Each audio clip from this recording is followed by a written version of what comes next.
ஜீ தமிழ் தொலைக்காட்சி நேயர்களுக்கு வணக்கம்.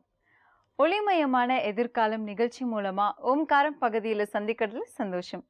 உங்களுடைய வாழ்க்கையில் ஏற்படும் பிரச்சனைகளுக்கு தீர்வு காணவும், மென்மேலும் வளர்ச்சி அடையவும், ஜாதக ரீதியான சந்தேகங்களுக்கு விடை காணவும் யோக ஆஞ்சநேயர் சக்தி பீடம், அனுமன் உபாசகர் ஜோதிட சிம்மம், திருவல்லிக்கேணி சுவாமி கண்ணன் பட்டாச்சாரியா சப்தரிஷி வாக்கியம் மூலம் உங்களுடைய பிரச்சனைகளுக்கு தீர்வு சொல்லுவார். வணக்கம் சுவாமிஜி. ஸ்ரௌதத்மார்த்தாதிகம் கர்ம நிகிலம் ஏன சூத்ரிதம் தஸ்மை சமஸ்த வேதார்த்த விதே விகணசே நமஹ. வக்ரதுண்ட மகாகாயா சூரியகோடி சமப்பிரபா நிர்விக்னம் குருமே தேவா சர்வகாரேஷு சர்வதாம். யோகப்பட்டேன பத்தாங்கம் திரிநேத்திரம் சாந்த விக்கிரகம் தியாயே சமஸ்த தோஷக்னம் வாதாத்மஜம் அகல்மஷம் கிருஷ்ணம் வந்தே ஜெகத்குரு. ஜெயந்தி மங்களாகாளி பத்ரகாளி கபாலினி துர்காஷமா சிவாதாத்ரி ஸ்வாகாசோதா நமோஸ்துதே. குரு பிரம்மா குரு விஷ்ணு குருதேவோ மகேஸ்வரக குரு சாட்சாத் பரம்பிரம்மா தஸ்மை ஸ்ரீ குரவே நமக. அஸ்மத் குருபியோ நமக விகணச மகா குரவே நமக. அனுமன் சுவாமிகள் ஆசிகளுடன் மங்களகரமான துர்மிகி வருடம் ஆனி மாதம் முதல் தேதி 15/6/2016 புதன்கிழமையான இன்று பல நல்ல தெய்வீக ஆன்மீக விஷயங்களை பேசலாம். பொதுவாக ஆண்களுக்கோ பெண்களுக்கோ அந்த 7ஆம் இடத்துல கிரகம் இருந்தாலும், அதே மாதிரி உங்கள் 7ஆம் பாவாதிபதி சம்பந்தப்பட்டாலும் ரொம்ப பெரிய குறையாக பயப்படுறான். இந்த சப்தமஸ்தானத்தில் கிரகம் இருக்கிறதாலே ஒரு பெரிய குறைன்னு எடுத்துக்கிறான். அப்படி கிடையாது. இதில் உங்களுக்கு சில விசேஷமான அம்சங்கள் சொல்லப்பட்டிருக்கு. பொதுவாக பார்த்தீங்கன்னா, நம்ம ஜாதகம்னு எடுத்த உடனே என்ன சொல்லுவான், படிப்பானான்னு கேட்பான். குழந்தைங்களுக்கு படிப்புன்னு சொன்னீங்கன்னா அடுத்து திருமணம் உத்தியோகம். படிப்பு உத்தியோகம் திருமணம்னு எல்லாரும் பொதுவாக பார்க்கக்கூடிய விஷயம் இந்த 3 தான். இதில் பார்த்தீங்கன்னா, இந்த கல்வி உத்தியோகத்துக்கு அடுத்து ஒரு முழுமையான வாழ்க்கைன்னும் போது இந்த இல்லறத்தில் தான் முடியுது. அப்போ அந்த திருமணம்ன்றது எல்லாருக்கும் ஒரு விஷயம், முக்கியமான விஷயமா இருக்கும் பொழுது, இன்றைக்கி நம்ம வயசு கொஞ்சம் கொஞ்சமாக தள்ளிகிட்டே போகிறோம்னு வச்சுக்கோங்க, அது வேறு விஷயம். இப்போ அந்த திருமணம் சொல்லும்போது அந்த 7ஆம் இடத்துல இருக்க கிரகத்தை வச்சு அதிகமாக பயப்படுறவங்கள பார்க்குறோம். இப்போ ஆண்களுக்கு 7ஆம் இடத்துல கிரகம் இருந்தாலும் 7 குடியர் சம்மந்தப்பட்டாலும் அந்த கிரகம் பலத்து நல்ல முறையில் இருக்கும் பொழுது அற்புதமான பலன்கள் கொடுக்குறதுல சந்தேகம் இல்லை. அதனால் ஒரு கிரகத்தை 7ஆம் பாவாதிபதியை பார்க்கக்கூடிய கிரகம், 7ஆம் இட பாவாதிபதி சேர்ந்த கிரகம், 7ஆம் இடத்துல இருக்கக்கூடிய கிரகம், பாக்கியஸ்தானம், இதை வச்சு நிறைய பலன்கள் சொல்லப்பட்டிருக்கு. அதனால் பொதுவாக ஒரு ஜாதகருக்கு, ஒரு ஆணுக்கு 7ஆம் இடத்துல சூரியன் பலமாக இருக்காரு வச்சுக்கோங்க, இல்லை 7ஆம் பாவாதிபதி சூரியனோட சம்மந்தப்பட்டார்னா, இந்த சூரியன் தரக்கூடிய பலன் பார்க்கும்போது அவருக்கு வரக்கூடிய மனைவி அரசு சார்ந்த விஷயத்தில் கெட்டிகாரத்தனம் இருக்கும். அதே மாதிரி அரசாங்கத்தில் நல்ல பதவி வகிக்கக்கூடியவாளாக இருப்பாள், செல்வாக்கு உள்ளவாளாக இருப்பாள், ஆண் சந்ததி அதிகம் உடையவாளாக இருப்பான்னு சாஸ்திரம் சொல்லுது. அதே சந்திர பகவான் சம்மந்தப்படும் போது பிரயாண லாபம் இருக்கும், அதே கற்பனை திறன் அதிகமாக இருக்கும், வாழ்க்கையில் நிறைய ஏற்றத்தாழ்வுகளை பார்ப்பான்வான். ஒரு 3 வருஷம் சௌகரியமான வாழ்க்கை, 3 வருஷம் போராடி ஜெயிக்க வேண்டிய வாழ்க்கைன்னு ஏற்றத்தாழ்வுகளை பார்க்கக்கூடியவங்களாக இருப்பான்னு சொல்லுவாங்க. ஜீ தமிழ் தொலைக்காட்சி நேயர்களுக்கு வணக்கம். ஒளிமயமான எதிர்காலம் நிகழ்ச்சி மூலமா ஓம்காரம் பகுதியில் சந்திக்கிறதுல சந்தோஷம்.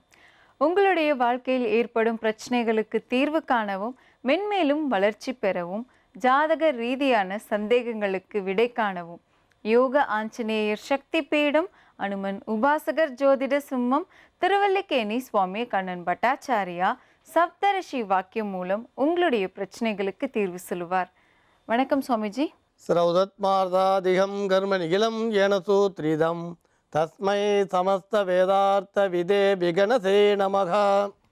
வக்ரதுண்ட மகாகாயா சூரியகோடி சமப்பிரபா நிர்விக்னம் குருமே தேவா சர்வகாரேஷு சர்வதாம்.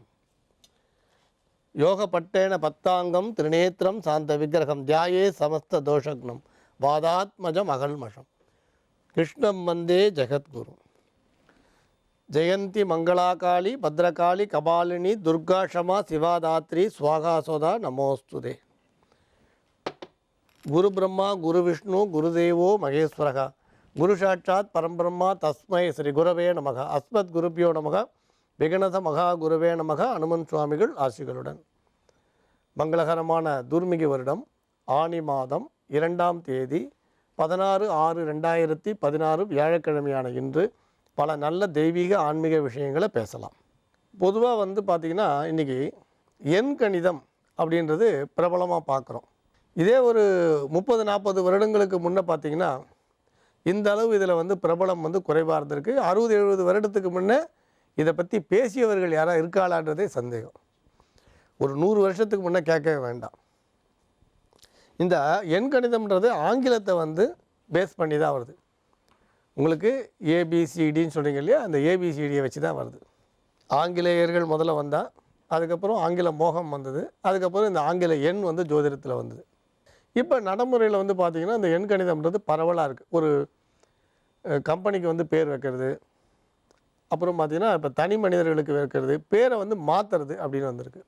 அது விதி எண், மதி எண், அதிர்ஷ்ட எண் அப்படின்னு சொல்லுவாள். இந்த விதி மதி எண்களை ஒப்பிட்டு அதிர்ஷ்ட எண்ணை கண்டுபிடிச்சி அது மாதிரி பண்ணிக்கிறதுன்னு சொன்னான். எப்படி உங்களுக்கு நவகிரகங்களை பற்றி இப்போ பறக்க பேசுகிறோமோ, அதாவது சூரியன், சந்திரன், செவ்வாய், அதுமாதிரி புதன், வியாழன், சுக்கிரன் பேசுகிறோமோ, அதேமாதிரி எண் கணிதத்துலேயும் கட்டாயம் உண்டு. ஆனால் கிரகங்களோட சிறப்பை சொல்லும்போது சில மாறுதல்கள் இருக்கிறத அடிக்கடி நம்ம சொல்கிறோம். குறிப்பாக இந்த சுக்கிரன் குருக்கு மட்டும் இந்த குணாதிசயத்தில் சில மாறுதல்கள் சொல்கிறான். சுக்கிரனுக்கு சில உயர்வுகளை சொல்கிறான். குருவை விட சுக்கிரனுக்கு கொஞ்சம் பவரை கூடுதலாக சொல்கிறான். இது வந்து எண் கணிதத்தில் இருக்கக்கூடிய ஒரு விஷயம். இப்போ எண் கணிதம் சொல்லும்போது இது முழுக்க முழுக்க அது ஆங்கிலேய அந்த மெத்தடை தான் அந்த ஒப்பிட்டு வருமே தவிர, உதாரணம் சொல்லணும்னா இரவு 12க்கு மேலே குழந்தை பிறக்கும்பொழுது அடுத்த நாள் தேதியை எடுத்துப்பான். அடிக்கடி நம்ம சொல்லியிருக்கோம், நமக்கு இப்போ வந்து சூரிய உதயத்துக்கு அப்புறம் தான் நமக்கு கிழமை பிறக்கிறது. அதே மாதிரி பார்த்திங்கன்னா இந்த 13 அப்படின்ற எண் மேலே சில பயம் உண்டு ஆங்கிலேயர்களுக்கு. அதேமாதிரி இந்த 8ன்ற எண் மேலே ஒரு பயம் உண்டு. 8னா ஒரு சனியோட ஆதிக்கம். ஏன்னா நம்ம இதில் கூட 7 நாள் சனி, அர்த்தாஷ்டம சனி, அஷ்டம சனி நிறைய சொல்லி பயப்படுறோம் இல்லையா. அதேமாதிரி இந்த 8ன்றது சனியோட ஆதிக்கம்னு சிலரோட அபிப்பிராயம். இந்த 13ன்ற எண்ணுக்கு கூட மேல்நாட்டவர்களிடையே கொஞ்சம் பயம் உண்டு. வீட்டில் கூட 12க்கு அப்புறம் 13 வந்தால் 12 ஏன் போட்டுப்பான்னு சொல்லுவாள்.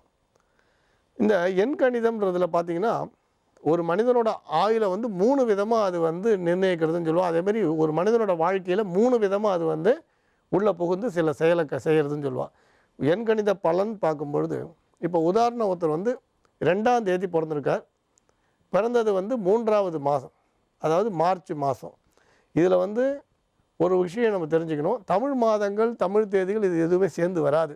நான் அதில் சேர்க்கறது இல்லை. நம்ம தான் ஆங்கில தேதி எடுத்து பேசிகிட்ருக்கோம். இதில் தமிழ் தேதிகள் அவள் சேர்க்கறது இல்லை. இப்போ ஒரு மனிதன் வந்து 90 வயசு வரைக்கும் வாழறான்னா அந்த 90 3ஆக பிரிக்கிறான். முதல் 30 வருஷம் வந்து இந்த 2ன்னு 2க்கு அதிபதி சந்திரனோட அமைப்பில் அவரோட வாழ்க்கை இருக்கும். அடுத்து வந்து மார்ச் மாதம் பிறந்தார் 3. அப்புறம் அந்த 30லேருந்து 60 வயசு வரைக்கும் குருவோட அம்சத்தில் இருக்கும். உதாரணம் வந்து வருஷம் வந்து 8ல் முடியுதுன்னு வச்சுக்கோங்க. பின்னால் அந்த 60லேருந்து 90 வயசு வரைக்கும் அந்த 3ஆக பிரிக்கும்பொழுது அந்த 8 சனியோட ஆதிக்கத்தில் இருக்கும். இதே 14ஆம் தேதி பிறந்தார்னா முதல் பகுதி வாழ்நாளில் முதல் ஒரு பகுதி ராகுவோட ஆதிக்கத்தில் இருக்கும். அதே மாதிரி வந்து பார்த்திங்கன்னா அவர் வந்து மே மாதம் பிறந்தார்னா 5 புதனோட ஆதிக்கத்தில் அடுத்த பகுதி வரும்னு ஒரு மனிதனோட வாழ்நாளை பிரித்து அதில் 3 பாகமாக்கி பலன்களை காணக்கூடிய வழிமுறைகளை பற்றி சொல்கிறான். அதே மாதிரி கலர் வர்ணங்களை பார்த்திங்கன்னா நம்ம என்ன வர்ணங்கள் சொன்னோமோ அதில் ஒன்றும் பெரிய மாறுதல்கள் வந்து அவள் சொல்லலை. பெரிய மாறுதல்கள் வந்து அதில் சொல்லலை.